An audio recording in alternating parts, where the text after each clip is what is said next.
अस्सलामुअलैकुम फ्रेंड्स, आप मेरे चैनल पर पहली बार आए हैं तो प्लीज़ मेरे चैनल को ज़्यादा से ज़्यादा सब्सक्राइब कीजिए, लाइक, कमेंट और शेयर कीजिए। किसी स्थान में बरगद का एक बहुत बड़ा पेड़ था। लगभग 1 एकड़ ज़मीन पर फैला हुआ था और कई रास्तेगीरों की धूप से बचाया करता था। उन्हें ठंडी छाँव दे रहा था। हज़ारों पक्षियों को वह बरगद शरण भी दे रहा था। इस तरह के जानवर, हर जाति के पक्षी, मानव उस पेड़ की छाया में आराम कर रहे थे। स्वयं दोपहर का नाश्ता करके नाश्ते की छाँव देने वाला वह बरगद निस्वार्थ सेवा की अच्छे सबूत के रूप में खड़ा था। उन दिनों प्रदेश में गंगा वंश के राजाओं का शासन था।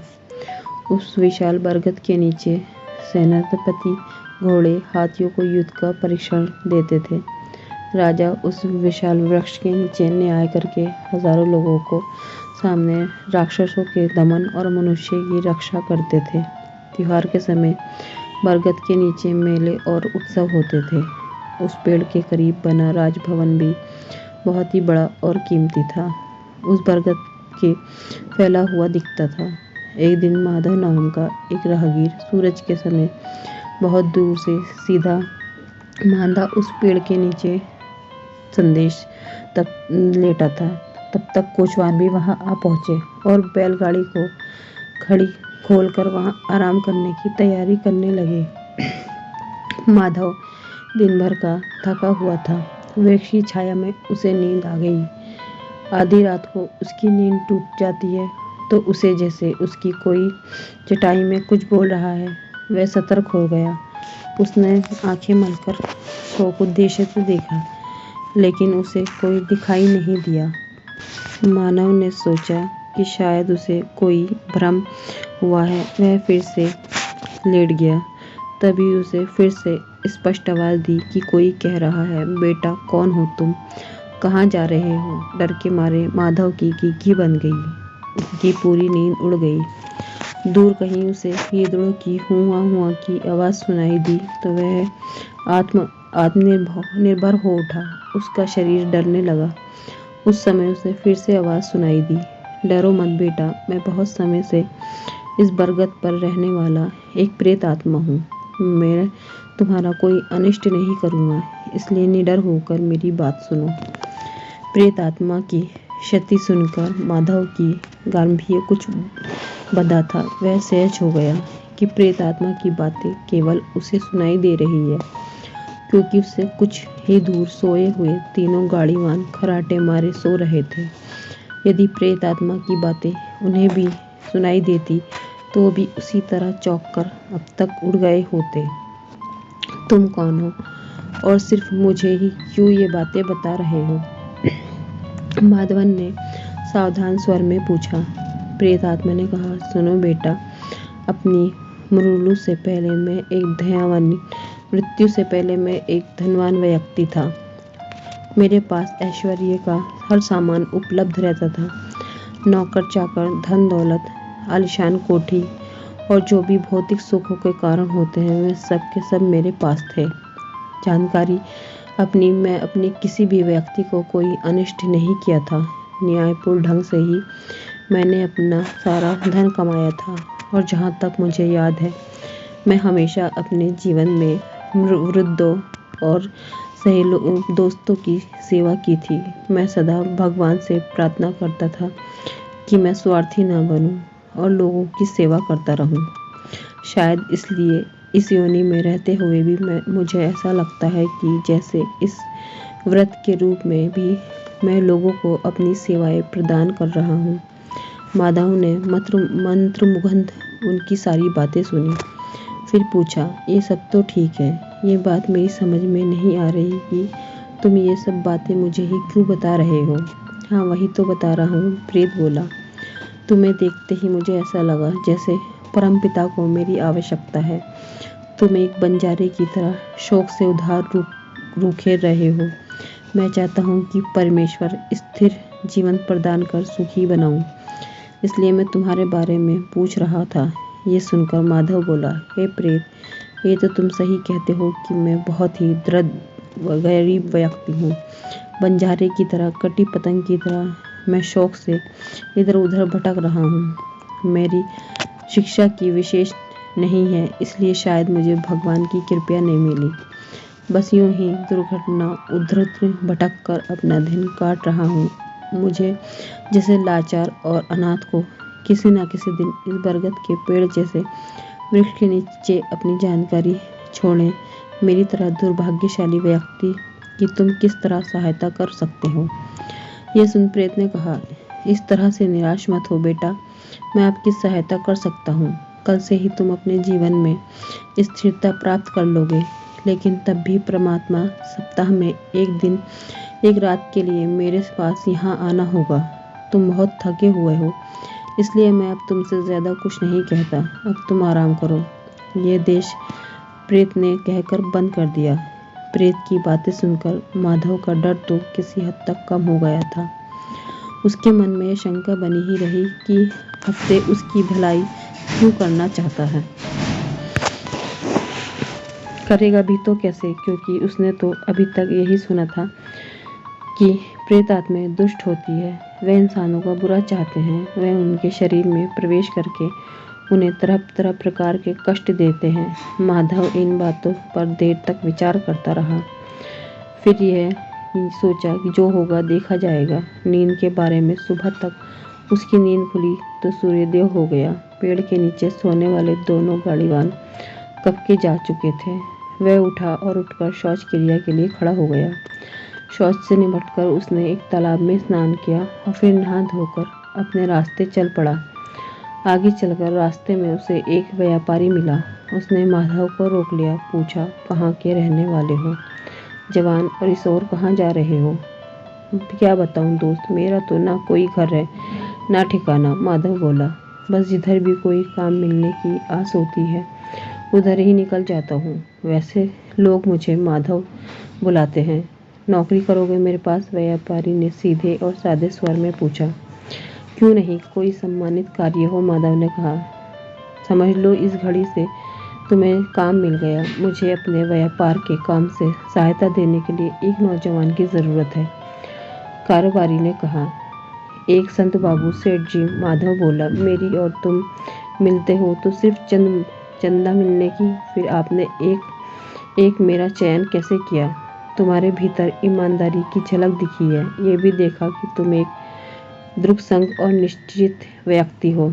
इसी कारण देखकर मैंने तुम्हारे सामने प्रस्ताव रखा, कारोबारी ने कहा। उस दिन से माधव उसके कारोबार के पास काम करने लगा।